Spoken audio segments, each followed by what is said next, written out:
I'm Dr. Ofelia. I'm a pediatrician. I graduated from the UST College of Medicine in 1974, had my board exams in 1975, had my internship and pediatric residency training program at UPPGH, and in 1978, I started my private medical practice. So go figure it out. I've been in practice for the past 40 years. And I am already actually semi-retired. So deciding to join Atomy has not been easy for me. Atomy, as well as its products, as far as I was concerned, were totally unheard of. And as a doctor responsible for promoting the best of health for my patients, I need to be extra careful at all times. My patients count on me, and so I really cannot afford to commit mistakes. And in medical practice, everything is all about evidence-based medicine, meaning when we make the choice as to which treatment and appropriate and correct and effective should be given to a patient, we have to make a choice of medicines backed up by a strong body of evidence. So these are my apprehensions when I first struggling through the decision of whether to join Atomy or not. It was my sister based in New York who really invited me to join this, and she really did try to convince me. I was in New York then, and I had the chance to attend one of their center meetings. They have their Skyland Center there, and as fate would have it, eventually, when I had the opportunity to have my own center also, I named it Golden Horizon. Maybe I took the cue from the Skyland Center. So my sister really tried to convince me and shared with me the wealth of remarkable experiences and benefits she got from using the products. So going back home or coming back home, I tasked myself to really educate me about Atomy. I watched videos, I reviewed relevant materials, and soon enough, I tried the products to validate the testimony. And it was a pleasant surprise, as my personal experience was really beyond amazing. Yeah, really beyond amazing. And soon enough, I also started to accumulate my own wealth of remarkable experiences as I watched in amazement how my patients and all the members of our center have benefited from it too. So that's how I decided to really be involved with Atomy. What makes it even more interesting is that the Atomy products are the very products we need and use on a daily basis. Nothing really brand new. These are the very products we've been using all our lives. From the moment you wake up until you sleep at night, easily you can count 20 to 30 products that you need every day that are found in the Atomy shopping mall. So this really makes the business concept a lot more easy. You have products ranging from health, supplements, to food items, household items, personal care, and beauty products. And joining Atomy is like joining an exclusive consumer club, where as a member, you really get to enjoy discounted prices. And right now, the shopping mall is not really that expansive yet, but I guess patience is the name of the game. And soon enough, we will be having more and more products, and it's gonna make the game even more exciting. The business concept of Atomy is really quite unique and sets it apart from other companies. They have what they call as the mastige, which is a word coined from two words, mass and prestige. All Atomy products have to first pass the prestige test because our own CEO is really very exacting and demanding when it comes to quality. He really has to have the assurances that all the products are of really the highest possible quality. And once he gets that assurance, then and only then will he start computing for how the prices or the product should be priced. And in the process, eliminating all the unnecessary bubbles that come between the manufacture of the products and the actual selling. Ang sabi ng ating CEO, hindi dapat maging mahal ang produkto dahil, number one, remember that the product, especially the health supplements, product ng KAERI yan, funded by taxpayers' money, research and development expenses, I believe, did not really get factored in the final computation ng product. And also, the raw materials, the ingredients that are used for the manufacture of the products are abundantly available in Korea. Halaman, damo, ugat, abundantly available, which really makes it really affordable. And there are no advertisements, there are no agents that have to be kept in the salary payroll. There are no expensive rent spaces that need to be rented out. Products have to be ordered online. So all those factors taken into consideration really explain why the products for the kind of quality that they're offering us are really at very, very reasonable levels. So, ang gusto ng ating CEO, bibilhin mo yung produkto kasi na-appreciate mo yung quality. At kaya mong bilhin uli kasi affordable pala talaga. Ayaw niya na kaya mo bibilhin kasi mura, only to realize na it is cheap for a reason, wala palang quality, kaya mura, kaya ayaw mo nang bilhin uli. So it has to be a combination of good quality at very reasonable prices. Our cutting-edge technologies, a combination of the 4 advanced technologies that assure us of excellent products. High purification technology, which delivers a precise formula of the purest ingredients, from biotechnology to patented technology to nanocapsule technology, really promise us nothing but the best. For this afternoon, the featured products will be actually Hemohim and Omega3, not toothpaste for this afternoon. So what is Hemohim? Hemohim is a natural functional health supplement with a specific immune function. And what does Hemohim stand for? Hemo is short for hemoglobin, H for hematopoiesis, or the process of manufacturing blood, I for immune or immunity, M for modulation, and Him also in Korean means strength. Okay. Yes. So, what is immunity? Immunity refers to the capacity or the ability of our body to recognize and destroy pathogens. So what are pathogens? Ito yung mga bacteria, viruses, fungi, and all those that can make you sick, that can harm our body.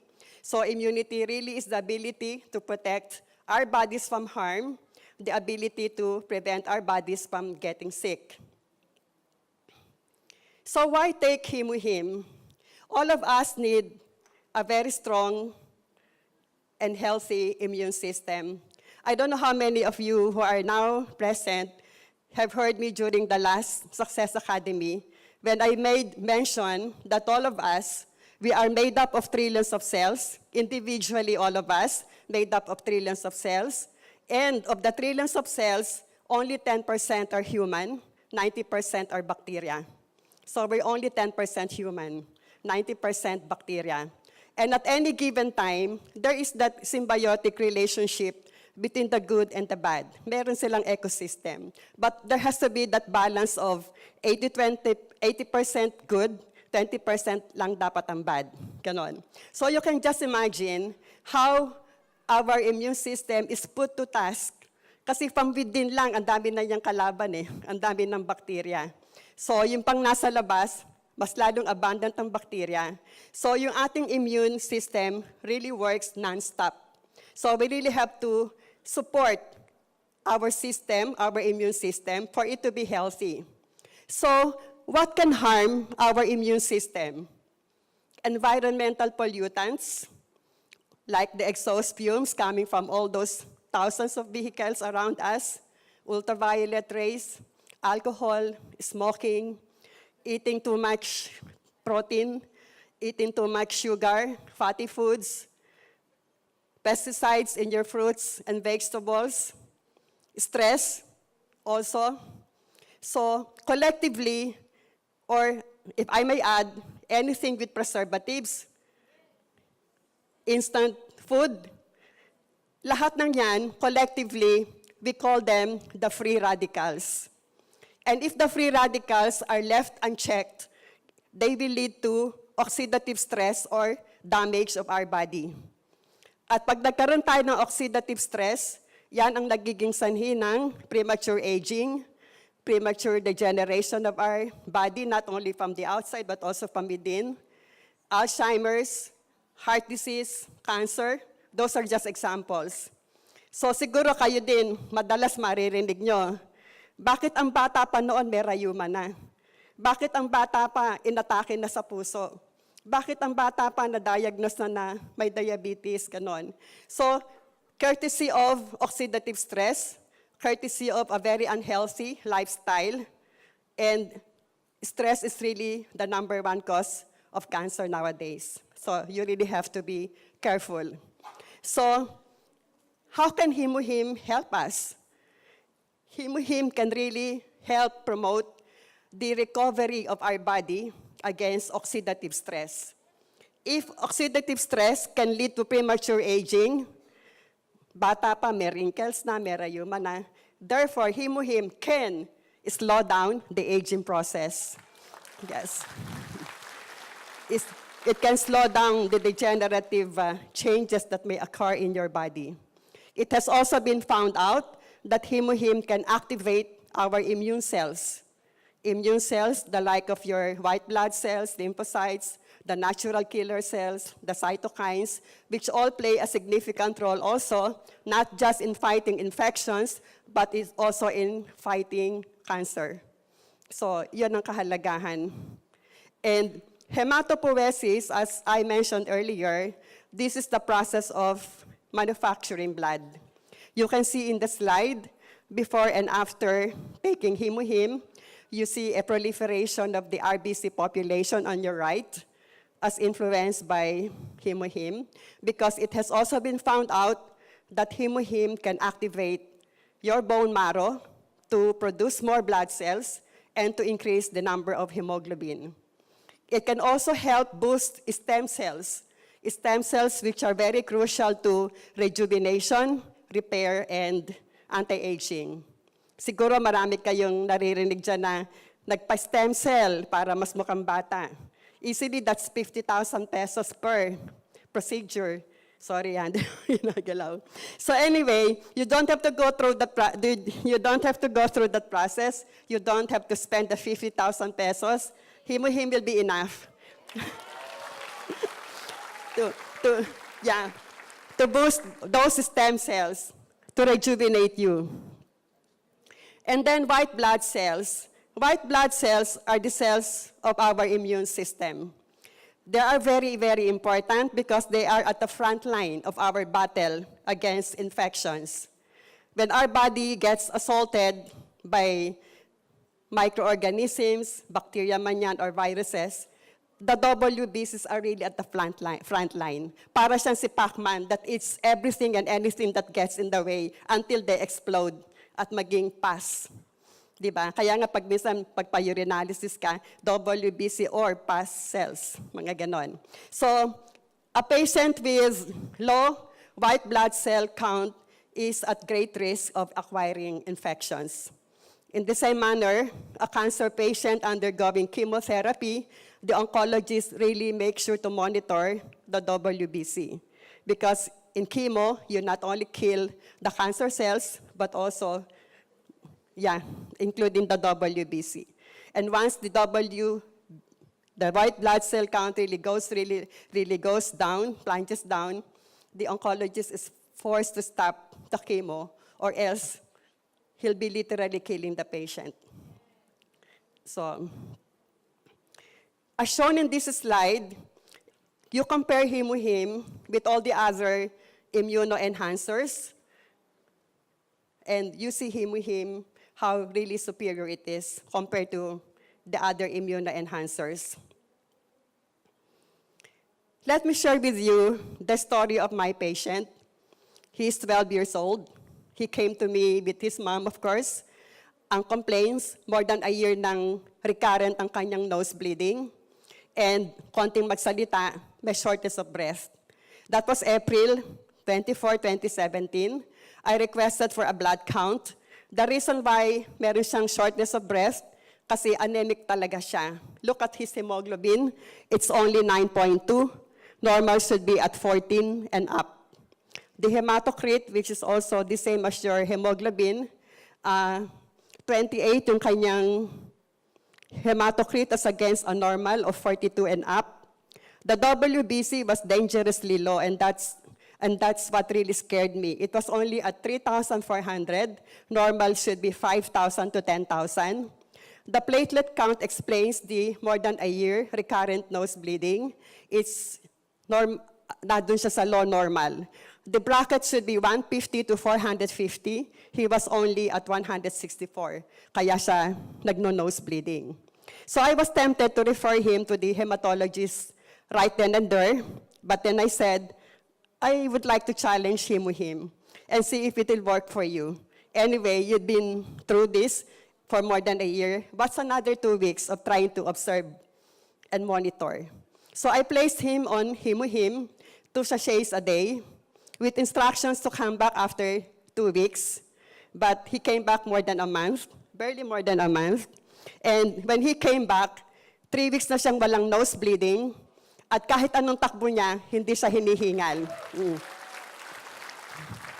And looking closely at his repeat blood count, May 29, the hemoglobin from 9 rose up to 13.9. And I said earlier, the normal is 14. So it's really at 14 na rin, ganon. The hematocrit from 28 rose to 42. The RBC count, well, it was not indicated earlier, but the WBC from 3.4 rose up to 7,900. And the platelet count, unbelievable, 370. The reason why hindi na siya nagbi-bleed, ganon. When I interviewed the mother and son, most recently when JP came over to our center, they invited the mom and dad. That was the only time I realized, sabi nung mom, actually, doktora, 12 days after pa lang, pina-repeat CBC ko na.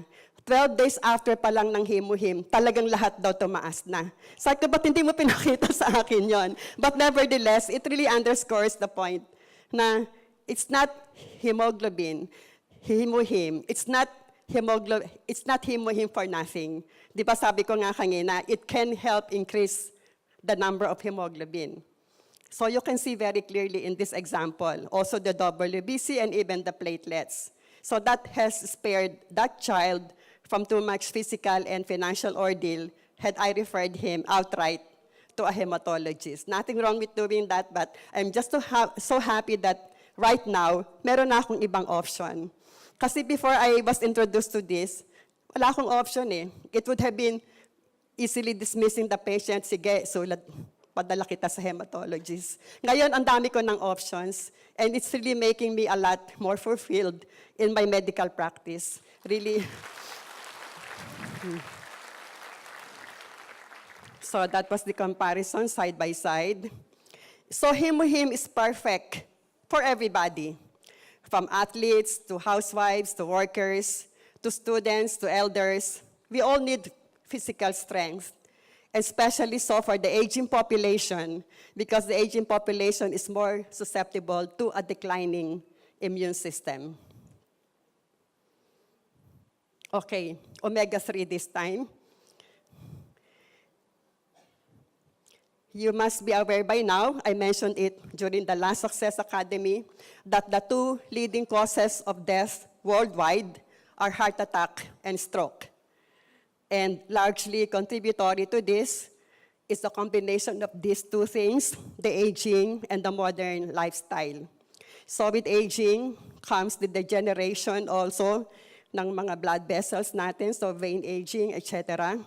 A modern lifestyle characterized by too much fat, too much protein in our diet, a sedentary, stressful lifestyle, lack of exercise, meat-centered eating habits where we eat mostly meat with saturated fat, and it's the saturated fat that contributes to the heart diseases. So what our body needs most is the unsaturated fat, not the saturated fat. We still need saturated fat, pero konti lang. Pero yung unsaturated, yun talaga what our body needs. And unfortunately, our bodies are not capable of manufacturing unsaturated fat. So we really have to rely on external sources, whether it be through food or health supplements. Food like salmon, mackerel, sardines, avocado, walnuts, mga ganon. Health supplements like our Alaska Omega3. And yes, and I mentioned earlier that one good thing about our omega-3 preparation is it's a 3-in-1 preparation. You have already your omega-3, you have your vitamin E, and you have your turmeric, all in one. And most recently, there was this patient who came to my clinic. I mentioned earlier that I'm a pediatrician. I also mentioned then that in our locality, where I come from, semi-urban, semi-rural, I am, for all intents and purposes, a family physician, meaning they bring all the members of the family, whether it be lola, lolo, buntis o hindi, bata, bagong panganak, or what. So I get all sorts of patients, but majority pa rin yung pediatric patients. So ito yung dumating sa clinic. So 80 plus years old na siya, retired, came from Spain after having stayed in Spain for quite a long while. And anyway, towards the end of the interview, I recommended that he take omega-3, our Alaska omega-3. Then a few days after, dumating yung anak niya sa amin. Sabi niya, ay, niresetahan mo pala si daddy ng omega-3, ganon-ganon. And he really feels better now. Yun ang sabi niya. Doc, pwede rin akong bumili ng omega-3 sa'yo kasi I've been taking omega-3 kasi daw miyembro siya ng isang network marketing company, a very popular network marketing company. And she was so amazed. She was really wow, your omega-3 costs only 1,200 pesos for a bottle that contains 180 soft gel capsules. At yun daw binibili niya sa kumpanya nila, cost her for a bottle of 90, 1,500. So really, absolute price, nothing can be cheaper. Absolute quality, nothing can be better. Makes us really feel proud. So omega-3 supports a healthy heart. How does omega-3 accomplish this? Omega-3 kasi, it is capable of reducing or improving the risk factors that contribute to heart disease. So what are these risk factors? Kung ikaw ay hypertensive, kung ikaw ay diabetic, kung mataas ang cholesterol mo, mataas ang triglyceride mo, those are risk factors that make you a potential candidate for heart attack. And omega-3 has been found that it can help reduce the blood pressure, it can help reduce the triglycerides, and it can even help increase your good cholesterol. It has also been found out to reduce the stickiness of our blood platelets. Yung ating kasing blood platelets, pag nag-clump or stick together yan, they can form a blood clot na pwedeng pagsimulan ng atake sa puso. Ang atake kasi, it happens when the blood vessel na nagsusupply ng sa lahat, when a clot suddenly obstructs the flow of blood at doon na apektuhan yung coronary arteries, yun ang dahilan ng heart attack. So when you really make the platelets less sticky, then that can help reduce the risk of having heart attack.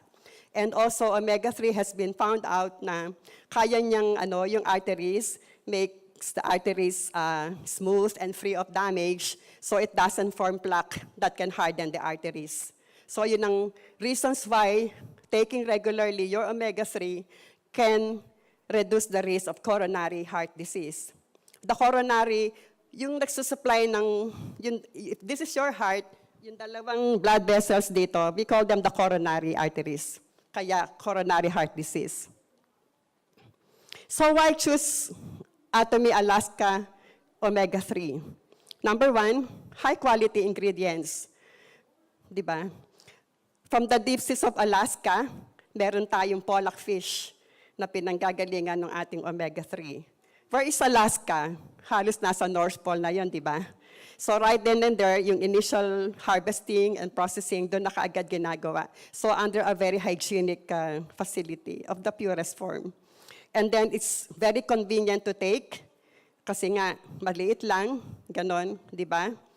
And again, this is really an essential functional food because omega-3 really supports and promotes good health.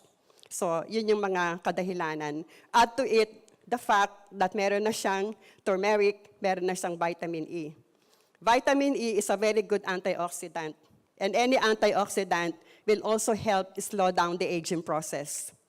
So turmeric, thousands of researchers had been done working on turmeric, and the benefits have been found to be very remarkable also.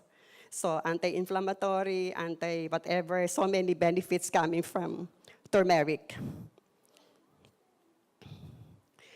And again, the reason why our omega-3 has the best quality and the best price, providing us essential nutrition, is because our company gets them directly from the manufacturer.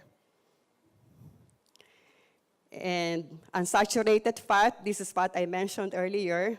We actually usually refer to it as PUFA, P-U-F-A, meaning polyunsaturated fatty acids, which we also call as EFA or essential fatty acids. Essential fatty acids kasi hindi sila kayang gawin ng ating katawan. So anything na hindi kayang gawin ng ating katawan yon, essential fatty acids. So omega-3 provides unsaturated fat necessary for our body. And from the icy seas of Alaska, what follows is fast and safe and clean transport using an exclusive railroad. And the product ends up in Ohio, USA, for its final processing and refinement.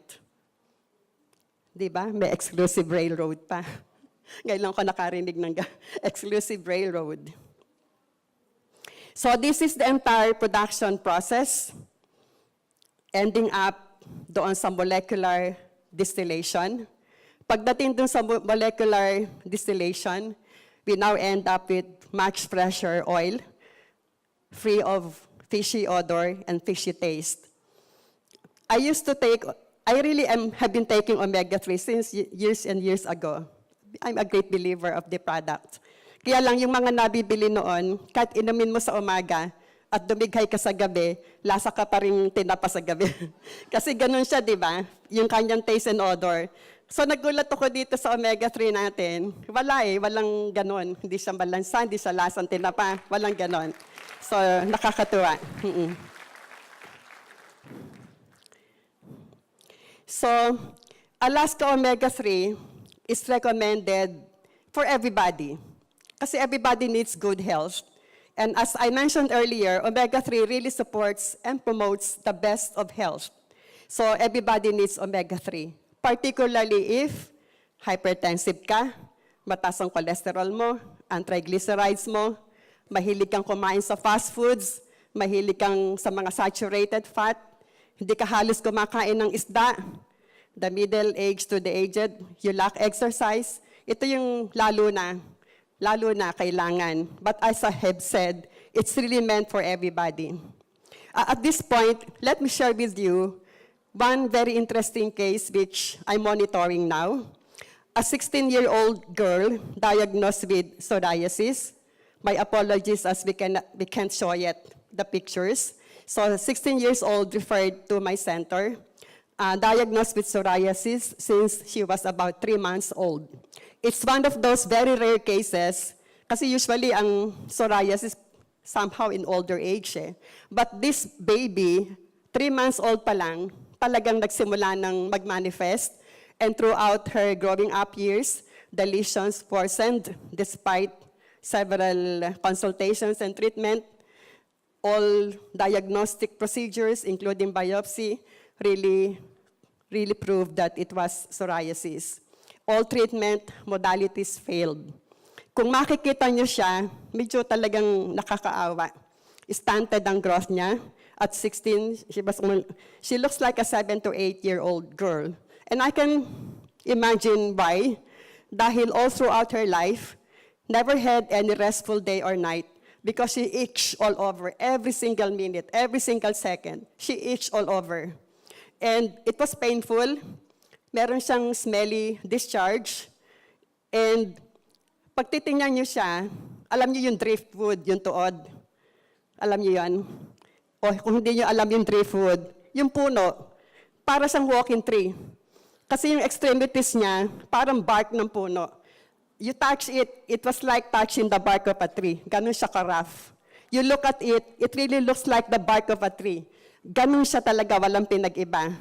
Ang tawag doon, lichenified psoriasis. Lichenified meaning because of the years of scratching and scratching, lalong kumapal, ng kumapal, ng kumapal. Ganon. So when she was referred to me, sabi ko, sige, kasi lahat naman ng treatment nagawa, wala. And naniniwala ako sa Hemohim. Kasi ano ba yung psoriasis? Psoriasis is an autoimmune disease. So what is an autoimmune disease? It is when your immune cells mistake your healthy cells for foreign cells, and they start to attack your own healthy cells, resulting into inflammation. In the case of psoriasis, ang abnormality doon is abnormally excessive production of skin cells. Yung normal na turnover ng skin cells ng mga 28 days, pag may psoriasis in 3 to 5 days. Excessively producing skin cells. Kaya yung makikita mo yung lesions nila, makapal, scaly, hindi siya magandang tingnan talaga. So sabi ko, this has something to do with immune dysfunction. So again, I would like to challenge Hemohim, being the product that it is supposed to modulate. Di ba, Hemohim? That M is modulate. So baka sakaling i-correct niya yung immune reaction nitong bata na to. Ganon. So we placed her on Hemohim 2 sachets a day, and with instruction to come back every 9 days, so I could continuously monitor her. And thanks to some of our friends, well-meaning friends, because we support this child as she is really poor. So we provide her with everything that needs to be given para lang gumaling siya. Ganon. So that is our own version of our center, CSR, Center Social Responsibility. So 9 days after, natuwa ako kasi yung kanyang braso, kasi dati, pag hinipo mo yung kanyang braso, para talagang puno, matigas. Hindi mo pag pinindot mo, para kang humihipo talaga ng kahoy. Ganon. So when she came back, ginanon ko, uy, parang lumulubog ng konti na yung daliri ko. Oo. And then nakita ko yung parang bark ng tree, meron ng konting parang clearances. Meron ng konting spaces na parang hindi na ganon kakapal. Ganon. So at that point, sabi ko, mag-take ka ng omega-3. At saka bibigyan kita ng Atomy body cleanser. Ganon. Omega-3 kasi nga, omega-3 has been proven also to be a very good immunomodulator. And also a very good anti-inflammatory. So I said, siguro itong tandem ng Hemohim tsaka omega-3 will help her even more. Ganon. Unfortunately for her, when she came back again after 9 days, hindi daw niya malunok yung omega-3. So nung nakikita kong patuloy na nag-i-improve, pero kahit pa paano, iniinom yung omega, pero erratic. Kaya lang yung realization that I got from it, na mostly Hemohim lang pala yung iniinom niya. So sabi ko, Hemohim alone talagang kaya niyang pagalingin yung psoriasis. Kasi now, looking back, it's been 1.5 months since we started her on Hemohim and the Atomy body cleanser. And would you believe, all the itchiness, the pain, and the discharge are all gone. Yes. They had become a thing of the past. Ang sabi nung ina, Doc, kung hindi ko nga gigisingin sa umaga, hindi magising kasi ang sarap lagi ng tulog. Eh dati talagang every so many minutes, gigisingin siya, wake her up, even at night. At one point, sabi nung ina, anak, maawa ka naman sa akin. Mukhang mamamatay na ako kasi hindi ko na kinakaya tong stress niya ng 24 hours, ganon. So nakakaawa silang mag-ina. And then, pag makita nyo yung, like the bark of a tree, falling off, and for the very first time, we're seeing her normal skin underneath. Madami na talagang natanggal. Madami nang natanggal. Now, whenever she comes and visits us, nakangiti na siya, hindi na siya irritable. Before, masungit eh. Oh, we can really understand why, ganon. So, yun yung aking about psoriasis. Although before her, meron din kaming isang naging psoriasis case, but it was less complicated kasi more than 10 years pa lang niya nakuha yon and much older. Pero in less than a month, natanggal ang psoriasis niya, na hindi rin gumaling for the past 10 years. Pero itong bata nito, this is really more complicated, and this is really still a work in progress. And we keep really our faith that everything will work out for her. Ganon. And we still have the last slide. So ito na yung last slide kasi bakang babatakin na nila ako bababa. So there are a lot more benefits that omega-3 can give us. So aside from protecting the heart, it can protect the brain against stroke, combat depression and anxiety, especially in these times when suicidal rates are their highest. Maybe we really have to keep in mind, di ba? Dahil sa depression, Alzheimer's, it can reduce inflammation, yes, autoimmune disease, healthy bone joints, sleep quality, ang dami nang nagpapatunay, ang sarap ng tulog nila pag naka-omega-3. Where is JP? JP can attest to this. Mula doon ng mag-omega-3 siya, ang sarap na ng tulog niya. It can save your macula. Macula nasa retinal portion ng mata natin is responsible for our central vision. As we grow older, nagde-degenerate yon, and it can lead to serious blindness kasi it cannot be repaired unlike your cataract. So omega-3 can help save your macula. And for brain development ng children and infants. So make sure yung inyong mga kaibigan na mga pregnant and nursing mothers, make sure they take sufficient doses of omega-3. Walang problema pag formula fed kasi fortified yan with DHA, EPA. Pero pag breastfed, we promote, advocate breastfeeding, but make sure yung ina umiinom ng enough omega-3 for the sake of her child. And then, support healthy skin and slow aging. Yun lang po. Thank you.